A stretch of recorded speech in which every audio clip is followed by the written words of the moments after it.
இன்னைக்கு நம்ம கேட்க போற கதை அன்றும் இன்றும் என்றென்றும் நீ பாகம் 1 தன்னை தேடி. வாங்க கதைக்குள்ள போகலாம். 16. அடையாளம். பாட்டி, நான் பிறந்தபோது இந்த அடையாளம் இருந்ததா? அவளின் கழுத்தில் இருந்த அடையாளத்தை தடவிக்கொண்டே கேட்டாள் முகை. எந்த அடையாளம்? புரியாமல் எதிர்கேள்வி கேட்டாள் பாட்டி. இது பாட்டி என்று குத்துக்காலிட்டு அவள் பாட்டியின் அருகே அமர்ந்து கொண்டு அவள் கழுத்தில் கீழே இருந்த அடையாளத்தை காட்டினாள் முகை. தன் சுருங்கிய கைகளால் அந்த அடையாளத்தை தடவிக்கொண்டு, ஆ, இதுவா? நீ பிறக்கும் போதே இருந்ததா? தலையை சொரிந்தவாறு தன்னைத்தானே கேட்டுக்கொண்டாள் பாட்டி. யோசிப்பதற்காக அவளின் பாட்டிக்கு அவகாசம் கொடுத்து ஆவலுடன் பாட்டியின் பதிலுக்காக காத்திருந்தாள் முகை. ஒரு வழியா ஆமாம் ஆமாம், எனக்கு நினைவிருக்கிறது என்றாள் உறுதியாக. ஆர்வத்தில் அடுத்து பல பல கேள்விகளை கேட்பதற்காக வாய் திறந்த முகையின் வார்த்தைகளை துரதிருஷ்டவசமாக அவளின் பக்கத்து வீட்டுக்காரியான சுமதியின் குரல் தடுத்தது. நாங்கள் எல்லாம் கிளம்புகிறோம், வாகனங்களும் தயாராகிவிட்டன என்றாள் சுமதி முகையை அவசரப்படுத்தியவாறு. அவளின் எரிச்சலை மறைக்காமல், எங்கே சுமதி? முகைக்கு ஒரே கோபம். பாட்டிக்கு ஞாபகம் வருவதே அதிசயம். அப்படியே வந்தாலும் பல சமயங்களில் பதிலே கூறவும் செய்யாது. இன்று ஏதோ ஆர்வமாய் அதுவே ஒத்துக்கொண்டது. இன்று கேட்டு தெரிந்து கொள்ளலாம் என்று பார்த்தால் சுமதியின் இடையூறு வேறு. என்ன முகை, மறந்து விட்டாயா? இன்று மாதத்தின் 3வது நாள். இந்த மாதம் முன்முறை என்பதையும் மறந்து விட்டாயா? நமது கிராமத்திற்காக மலை உச்சிக்கு சென்று வண்டிகளில் தண்ணீர் நிரப்பி எடுத்து வர வேண்டுமே. என்ன, எல்லாம் மறந்து விட்டதா? சுமதிக்கு ஆச்சரியம் தாங்கவில்லை. மலை உச்சிக்கு செல்வதற்காக எவ்வளவு ஆர்வமாயிருந்தால் ஒவ்வொரு நாளையும் எண்ணி எண்ணி காத்திருந்தவள் இன்று அந்த நாளையே மறந்து விட்டாளே.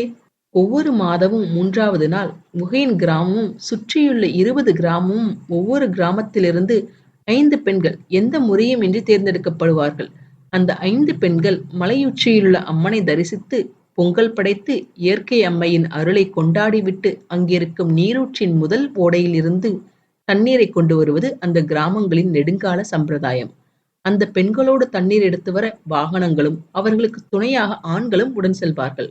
ஓ, ஆமாம் ஆமாம், சுத்தமாக மறந்துவிட்டேன். நான் போய் வருகிறேன் பாட்டி என்று அவசர அவசரமாக பாட்டியிடம் விடைபெற்றுக் கொண்டு அவளின் தோழியை பின்தொடர்வதற்கு முன், பாட்டி, நன்றாக யோசித்து எல்லாவற்றையும் ஞாபகப்படுத்தி வை.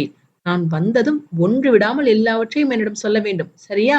பத்திரமாயிரு பாட்டி என்று கொஞ்சிவிட்டு ஓட முயன்றவளை, பொறு பொறு, மலையில் அங்கேயும் இங்கேயுமாய் தனியா அலைந்து கொண்டிருக்காதே, கூட்டத்தோடவே இரு, பத்திரமா திரும்பி வா என்று பாட்டி கூறிய அறிவுரையை பாதி காதில் வாங்கியும் வாங்காமலும் சிட்டு போல பறந்து சென்றாள் முகை.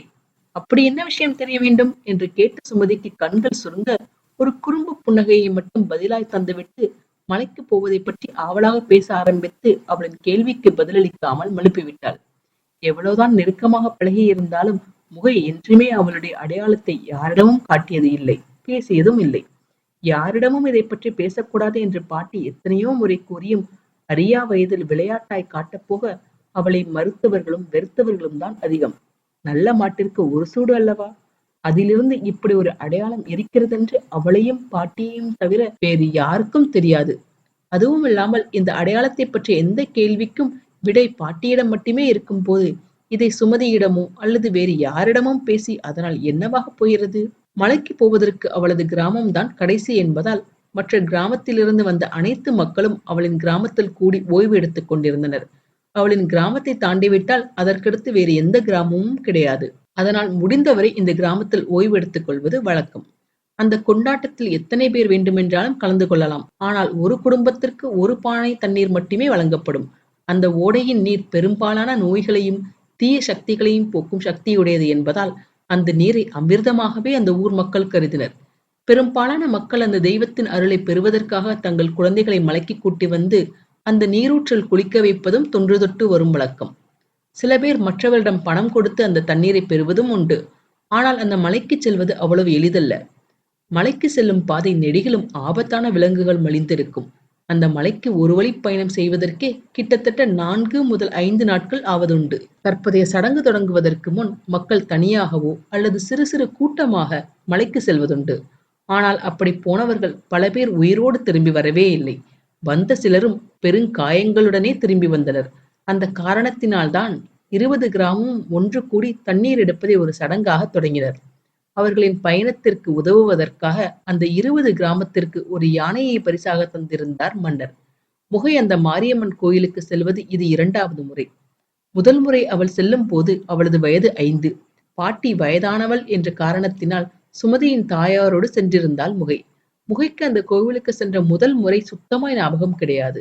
ஆனால் அவள் பாட்டி அடிக்கடி அங்கலாய்ப்பதுண்டு. சுரத்துல இருக்கிற பிள்ளைங்க அந்த ஆத்தாவோட நீரல் கால் பட்டாலே துள்ளி குதிச்சு ஓட ஆரம்பிச்சிடுவாங்க. ஆனா நீ மட்டும்தான் அந்த கோவிலுக்கு போயிட்டு சுரத்தோட திரும்பி வந்த. இதுவரை அங்கு என்ன நடந்தது, ஏன் அவளுக்கு காய்ச்சல் வந்தது என்று யாருக்கும் தெரியாது. அது இதுவரையில் அனைவருக்கும் விளங்காத புதிராகவே இன்னமும் உள்ளது. இந்த முறை மலைக்கு செல்வதற்கு அவள் தேர்ந்தெடுக்கப்பட்ட போது முகையின் மகிழ்ச்சிக்கு அளவே இல்லை. தேர்ந்தெடுக்கப்பட்ட நாளிலிருந்து எப்பொழுது இந்த நாள் வரும் என்று ஒவ்வொரு நாளாக எண்ணிக்கொண்டிருப்பதும், ஏற்கனவே போய் வந்தவர்களின் அனுபவத்தை கேட்டு தெரிந்து கொள்வதுதான் சமீபத்திய அவளுடைய பொழுதுபோக்காகவே மாறிவிட்டது. சமீபத்தில் அவளுக்கு நடந்த விஷயங்களால் இந்த பயணத்தையே அவள் மறந்துவிட்டாள். இப்படி ஒரு நிகழ்ச்சி இருப்பதையே மறந்தும் விட்டாள். பயணம் நினைவு வந்தவுடன் அவள் மறந்திருந்த அவளுடைய பழைய உற்சாகமும் அவளை தொற்றிக் கொண்டது. அம்மனை பற்றியும் அந்த நீரூற்றை பற்றி பிறர் சொல்லி கேட்ட கதை, பிறர் பார்த்த கதை என்று முகையும் அவளுடைய தோழியும் பேசிக்கொண்டே அந்த நீண்ட பயணத்தை ஆரம்பித்தார்கள். மலைக்கு செல்லும் கூட்டம் பல பிரிவுகளாக சென்று கொண்டிருந்தது. முதலில் தண்ணீரை சேமித்து வைக்க பெரிய பானைகளை ஏற்றி செல்ல தேர்களை குதிரைகள் இழுத்தவாறு முன்னே சென்றன. அடுத்து பயணத்திற்கு தேவையான உணவு, முகாம், உடைகளை போன்றவற்றை எடுத்து செல்ல காளைகள் பூட்டிய சிறிய வாகனங்கள் சில பின்னே சென்றன. ஆயுதம் தாங்கிய பலசாலி ஆண்கள் தேரின் முன்னேயும் பின்னேயும் அணிவகுத்து சென்றனர். அடுத்தது பெண்களின் கூட்டம். அவர்களின் பாதுகாப்பிற்காக அவர்களின் இரு மருங்கிலும் சிறு ஆண்களின் கூட்டம் அவர்களோடு பயணம் செய்தார்கள். கடைசி பிரிவில் ஆயுதம் தாங்கிய ஆண்களுடன் யானையும் வந்தது. 2 மணி நேர பயணத்திற்கு பின் அந்த குழு காட்டுப்பகுதிக்குள் நுழைந்தது. பொழுது புலரும் முன்னரே அவர்கள் பயணத்தை தொடங்கிவிட்டதால் அதிகாலை பொழுதிலேயே காட்டுப்பகுதிக்குள் நுழைந்து விட்டார்கள். அந்த வேளையிலே பறவைகளின் ஒலியில் அந்த காடே சலசலக்கத் தொடங்கியது. அந்த ஒலிகளை கேட்க கேட்க அவளுக்குள் ஒரு உத்வேகமே பிறந்ததெனலாம். காடுகளுக்கு வெளியே காண முடியாத அபூர்வ பூக்களையும் பல வண்ணங்கள் கொண்ட பறவைகளையும் பார்த்தவளின் மகிழ்ச்சிக்கு எல்லையே இல்லை. ஒரு கூட்டுக்குழுவாக பயணித்ததினால் அந்த வட்டத்திற்குள்ளே சுற்றி வருவதால் எவ்வளவு நேரம்தான் பூக்களையும் பறவைகளையும் பார்ப்பது என்று சலித்துக்கொண்டு கிராமத்து கிசுகிசுப்பை பேசுவதற்காக பக்கத்து கிராமத்திலுள்ள அவள் வயது ஒத்த பெண்களின் கூட்டத்தோடு சேர்ந்து கூட்டத்தின் நடுவில் நடக்கலானாள் சுமதி. பெண்களின் பிரிவில் கடைசி வரிசையில் வெகு சில பெண்கள் தான் வந்து கொண்டிருந்தனர். யாரும் தனித்து விடாதபடி ஆண் துணை என்று யாரோ ஒருவர் பெண்களின் துணைக்காக பின்னால் வந்து கொண்டுதான் இருந்தார்கள். நடக்க முடியாமல் ஓய்வு தேவைப்பட்டவர்களுக்கு அவர்களுக்கு துணையாகவும் உதவி செய்யவும் ஓரிரு மனிதர்கள் உடன் இருந்தனர். அதனால் பின்தங்கி விடுவோமோ என்ற பயம் இன்றி நின்று நிதானமாக இயற்கை அழகை ரசித்தபடியே முன்னேறி சென்றாள் முகை. கூட வந்தவர் கூறிய கதைகள், வழியில் பார்த்த பூக்களின் பெயரென்ன, அது என்ன, இது என்ன என்று அவர்களிடம் கேட்டபடியே பயணத்தையும் மேற்கொண்டாள். அண்ணா, இந்த மலரின் பெயர் என்ன? தேக்கு மரத்தில் படர்ந்திருந்த பல வண்ண மலர்களை கொண்ட கொடியை சுட்டிக்காட்டி அருகே நடந்தவனிடம் கேட்டாள் முகை. இது குறிக்கொடி. அவளின் பின்னால் இருந்து வந்த குரல் அவள் கேள்விக்கு பதிலளித்தது. என்ன, குறிக்கொடியா? எதனால் இதற்கு அந்த பெயர் வந்தது? ஆர்வத்துடன் குரல் வந்த திசையை நோக்கி திரும்பியவள் குரலுக்குரியவனைக் கண்டு திகைத்து போய் அந்த இடத்திலேயே நின்று விட்டாள். ஞாபகம் இருக்கிறதா? அவளுக்கு மட்டும் கேட்கும் மெல்லிய குரலில் கிசுகிசுத்தான் அவன். மித்ரன். மித்ரனை கண்டதும் முகையின் இதயம் படு வேகமாக துடிக்க ஆரம்பித்தது. அவளின் இதய துடிப்பு அவளுக்கே கேட்கவும் செய்தது. அவனுக்கும் என் இதய துடிப்பு கேட்டிருக்குமோ? சம்பந்தமே இல்லாமல் ஒரு எண்ணம் அவளுள் அலைமோத சிறு அடிகள் பின்னே சென்று தங்கள் இருவருக்கும் இடையே இருந்த தூரத்தை அதிகப்படுத்தினாள்.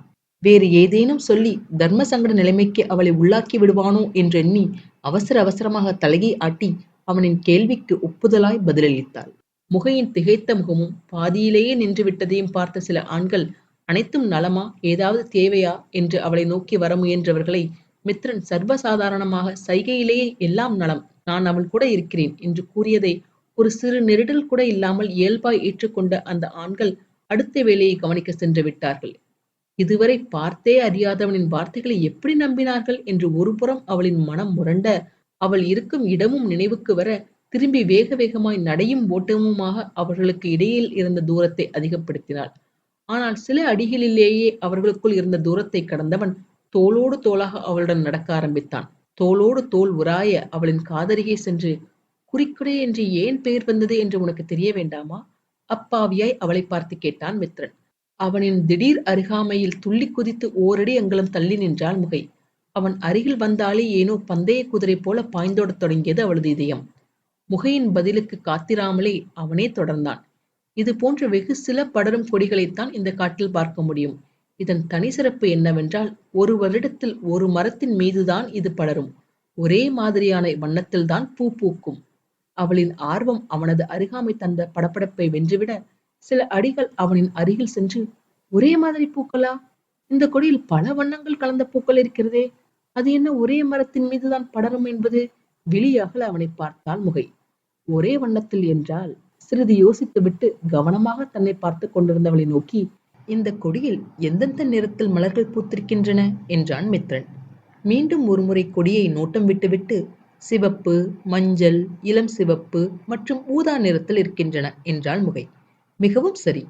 இந்த வருடம் முழுவதும் இந்த கொடியில் இந்த நிறத்தில் மட்டும்தான் மலர்கள் மலரும். அடுத்த வருடத்தின் பலனுக்கேற்ப மலர்களின் நிறமும் மாறும் என்றான் புத்தி புகட்டும் ஆசான் போல. உன் அடுத்த கேள்விக்கு வருவோம் என்றபடி ஒரு பொன் முறுவலுடன் இந்த கொடி எந்த மரத்தின் மேல் படர்ந்திருக்கிறது என்று பாடம் புகட்டும் ஆசானைப் போல் கேட்டான். மீண்டும் ஒருமுறை அந்த கொடியின் பக்கம் பார்வையை செலுத்திவிட்டு, தேக்கு என்றாள். சரி, மிகவும் சரி. தேக்கு என்றால் உனக்கு என்ன ஞாபகம் வருகிறது என்றான். அவனது பாராட்டலில் உள்ளத்தில் சந்தோஷம் பொங்க, வலிமை, உறுதி என்றாள் ஆவலாக. அவளின் குழந்தை போன்ற ஆர்வத்தில் அவள் முகத்தில் தோன்றிய அதே பரவசம் அவனையும் தொற்றிக்கொள்ள, மலர்ந்த புன்னகையுடன், பிரமாதம். தேக்கு அதனுடைய வலிமைக்கும் உறுதிக்கும் மட்டும் பிரசித்தம் அல்ல, பூச்சிகளை எதிர்க்கும் திறனும் அதற்கு உண்டு. இதன் மூலம் நாம் என்ன தெரிந்து கொள்ளலாம் என்றால், இந்த ஆண்டு நம் நாடு லஞ்சம் மற்றும் நாட்டை கெடுக்கும் அனைத்து எதிர்மறையான விஷயங்களை வென்று மென்மேலும் உயரும். ஆனால் என்றவனின் வார்த்தைகளை அவளது கேள்வி இடைவெட்டியது. ஆனால் என்ன என்றால் சிறு கவலை தோய்ந்த குரலில். மலர்களின் நிறத்தை பார்த்தாயா? சிவப்பு, மஞ்சள், இளஞ்சிவப்பு மற்றும் ஊதா நிறத்தில் இருக்கின்றன என்றான் மித்ரன். ஏன்? இந்த வண்ணங்களுக்கான பலன் என்ன? இவை நம் நாட்டிற்கு நல்லதா அல்லது கெட்டதா? ஆவலும் பயமும் ஒன்றோடொன்று போட்டியிட, அறிந்து கொள்ளும் ஆர்வத்தில் சுற்றுச்சூழலை கூட மறந்து எப்பொழுது அவனின் மிக அருகில் வந்தாள் என்பதையும் அவள் அறியவில்லை. ஆனால் மித்ரன் அவளே அவனை நெருங்கி வந்ததை கவனிக்க தவறவில்லை. பூரிப்பில் அவனது கண்கள் மின்னியது. முகம் விகசிக்க ஏதோ சொல்ல வாயெடுத்தவன் அவளின் ஆர்வத்தையும் அப்போதைய நல்லிணக்கத்தையும் கெடுத்துக் கொள்ள விரும்பாமல் அவளின் கேள்விக்கான பதிலை தொடர்ந்தான். நல்லது கெட்டது என்று எதுவுமே கிடையாது. வாழ்க்கை நமக்கு பல வாய்ப்புகளை தருகிறது. அந்த சந்தர்ப்பங்களில் நாம் எடுக்கும் முடிவுகள், அதை எதிர்கொள்வதற்கு நாம் செய்யும் செயல்கள், இவைகளின் அடிப்படையில் தான் நாம் விரும்பும் அல்லது வெறுக்கும் சூழ்நிலைக்கு நாம் ஆளாகிறோம். குழப்பத்துடன் அவனை பார்த்தவளே, சிவப்பு நிறம் அன்பையும் உத்வேகமான உணர்ச்சியையும் குறிக்கிறது. ஆனால் இது நல்லதா கெட்டதா? விடுகதை போல அவளிடம் கேட்டான் மித்ரன். சற்றும் யோசிக்காமல் நல்லதுதான் என்றாள் முகை. அப்படியா? அதே சிவப்பு நிறம் ஆபத்து, வன்முறை, ஆசை இவற்றையும் குறிக்கிறது. அப்படியென்றால் நல்லதா கெட்டதா என்றான். இந்த முறை குழம்பியவாறு சிறு தயக்கத்துடன், கெட்டதா என்று இழுத்தவாறு கேட்டாள் முகை. அதிராத ஆர்ப்பாட்டமில்லாத ஒரு புன்னகையுடன், முழுவதுமாய் கேட்டுவிட்டு பதில் சொல் என்று கூறிவிட்டு விளக்கத் தொடங்கினான். எவ்வளவு அழகான சிரிப்பு என்று ஒரு கணம் அவனின் எழிலில் தடுமாறியவள் அவளின் கவனத்தை அவனின் வார்த்தைகளுக்கு கொண்டு வருவதற்கு சில நாளிகைகள் பிடித்தன. இளஞ்சிவப்பு மாற்றம் மற்றும் சகிப்புத்தன்மையை குறிக்கிறது. அதே சமயம் ஆக்ரோஷம், முரட்டுத்தனத்தையும் குறிக்கிறது. மஞ்சள் நிறம் மகிழ்ச்சி, நம்பிக்கை மற்றும் ஞானத்தை குறிக்கிறது. அதே சமயம் பொறாமை மற்றும் துரோகத்தையும் குறிக்கிறது. ஊதா அரசாங்கம், அரச குடும்பத்தை குறிக்கிறது. அதே சமயம் துக்கம், கொடூரத்தையும் குறிக்கிறது என்றான். அப்படியென்றால் இந்த ஆண்டு நம் நாட்டிற்கும் நமக்கும் நல்ல ஆண்டா இல்லையா? நல்லதையும் கெட்டதையும் சேர்த்து சேர்த்து சொல்கிறீர்களே என்று அங்கலாய்த்தாள். ஒரு கேள்விக்கு ஆம் இல்லை என்று ஏதாவது ஒரு பதில் இருக்க வேண்டும். அது எப்படி ஒரு கேள்விக்கு ஆம் இல்லை என்று 2 பதில்களும் இருக்க முடியும்? உதட்டை பிதுக்கியவாறு அவளின் தலையை திருப்பிக் கொண்டாள். அவளின் எரிச்சலுற்ற முகத்தை கண்ட மித்ரனின் விழிகள் குறிஞ்சிரிப்பில் மின்ன, அவளது அருகே சென்று காதோரத்தில், ஒரு நாணயத்திற்கு 2 பக்கங்கள் உண்டு. அதுபோல நாம் சந்திக்கும் சூழ்நிலைகளில் எப்படி அதை எதிர்கொள்கிறோமோ அதை பொறுத்து பலன்களும் பின் விளைவுகளும் மாறுபடும். நீ என் மனைவி என்று நான் சொன்னதற்கு அதை மறுத்து என்னை விட்டு நீ விலகி ஓடலாம். அல்லது அதை ஏற்றுக்கொண்டு என் மனைவியாய் வாழலாம். இதில் எது நல்லது எது கெட்டது என்றான் மயக்கும் குரலில். என்ன? அவனது வார்த்தையில் அதிர்ந்த முகை இவனிடம் பேசி பயனில்லை. பேசாமல் இவனுக்கு பாராமுகம் காட்டிவிட்டு முன்னால் செல்லும் பெண்களின் வரிசையோடு சேர்ந்து விட வேண்டியதுதான் என்று முடிவெடுத்து அவனின் நடையை துரிதப்படுத்த முயன்றவளின் முயற்சியை மித்திரனின் வலிய கரம் தடுத்தது. அவளின் நீண்ட மெல்லிய கரத்தை தேக்கை போன்ற நீண்ட வலிமையான அவனின் விரல்கள் பற்றியது. என்னுடனே நடந்து வா. அவன் கேட்ட விதம் கோரிக்கை போல அல்லாமல் கட்டளை போலவே இருந்தது. எனக்கு விருப்பமில்லை என்றாள் அவனுக்கு ஈடான குரலில். சரி, இனி நம்மை பற்றிய விஷயங்களை பேச மாட்டேன், சரியா? ஒருவருக்கொருவர் பற்றி தெரிந்து கொள்வதற்கான நேரமாக இதை எடுத்துக்கொள்ளலாம். என்ன சொல்கிறாய் என்றான் தனிவாகவே. நாம் ஒருவருக்கொருவர் தெரிந்து கொள்ள வேண்டிய அவசியம் இல்லை என்று எடுத்தெறிந்து கூறலாம் என்று எண்ணியவளுக்கு ஒரு யோசனை தோன்றியது. இவருக்கு நிறைய விஷயங்கள் தெரிந்திருக்கிறது. நான் அவரின் மனைவி என்ற அந்த பேச்சை மட்டும் எடுக்காவிட்டால் இவருடன் பேசுவதிலோ பழகுவதிலோ அவளுக்கு சிறிது தயக்கம் இல்லை. ஏன், அவனிடம் பேசுவதும் பழகுவதும் நன்றாயிருந்தது என்பதுதான் உண்மை. ஏன் இந்த தருணத்தை எனக்கு தெரியாத விஷயங்களை பற்றி தெரிந்து கொள்வதற்கு பயன்படுத்திக் கொள்ளக்கூடாது என்று எண்ணிக்கொண்டு, நீங்கள் எப்படி இங்கு? நீங்கள் எங்கள் கிராமத்தை சேர்ந்தவர் அல்ல. சுற்று வட்டார கிராமத்தை சேர்ந்தவரா? எந்த கிராமம்? அவன் கேட்ட கேள்விக்கு நேரடியாக பதிலளிக்காமல் எதிர்கேள்வி கேட்டாள். ஞாபகம் இல்லையா? நான் உன்னை பார்ப்பதற்கு வருவேன் என்று சொல்லியிருந்தேனே என்றான். எப்போது சொன்னீர்கள்? எவ்வளவோ யோசித்தும் அவன் அவளை பார்க்க வரப்போவதாகவோ அல்லது இந்த திருவிழாவில் அவனும் கலந்து கொள்ளப் போவதாகவோ சொன்னது போல எந்த நினைவுமே அவளுக்கு இல்லை. உன் குடும்பத்தை சந்திக்கலாம் என்று நான் சொல்லியிருந்ததை மறந்துவிட்டாயா என்றான் அவர்களின் கடைசி சம்பாஷணை நினைவூட்டியபடி. என் குடும்பம்? ஆனால் என் பாட்டி கிராமத்திலேயே தங்கிவிட்டார்களே, என்னுடன் அவர்கள் வரவில்லையே என்றாள். மறுப்பாய் தலையசைத்து விட்டு, உன் பாட்டியையும் கண்டிப்பாய் சந்திக்கலாம், ஆனால் இன்று அல்ல, பிறகு. இன்று உன் குடும்பத்தை முதலில் சந்திக்கலாம். குடும்பம் என்ற வார்த்தையில் அழுத்தத்துடன். குடும்பம்? பாட்டியை தவிர எனக்கு வேறு எந்த சொந்தமும் கிடையாது என்றாள். அவளுக்கு விளங்காத ஒரு புன்னகையுடன், நாம் முதலில் உன் முன்னோர்களை சந்திக்கலாம். பல காலங்களாக உனக்காக காத்து கொண்டிருப்பவரை முதலில் சந்திக்கலாம் என்றான் புதிர் போடும் தொனியில். இந்த பதிவு உங்களுக்கு பிடிச்சிருந்ததுன்னா லைக் பண்ணுங்க, ஷேர் பண்ணுங்க, சப்ஸ்கிரைப் பண்ணுங்க. நான் போடுற வீடியோஸ் உடனுக்குடன் உங்களுக்கு தெரிஞ்சுக்கிறதுக்காக நோட்டிஃபிகேஷன் பெல்லையும் கிளிக் பண்ணுங்க. என்னங்க, கதை ரொம்ப சுவாரஸ்யமாக போய்கிட்டு இருக்கா? அடுத்த அத்தியாயத்தை அடுத்த பதிவில் கேட்கலாம். நன்றி, வணக்கம்.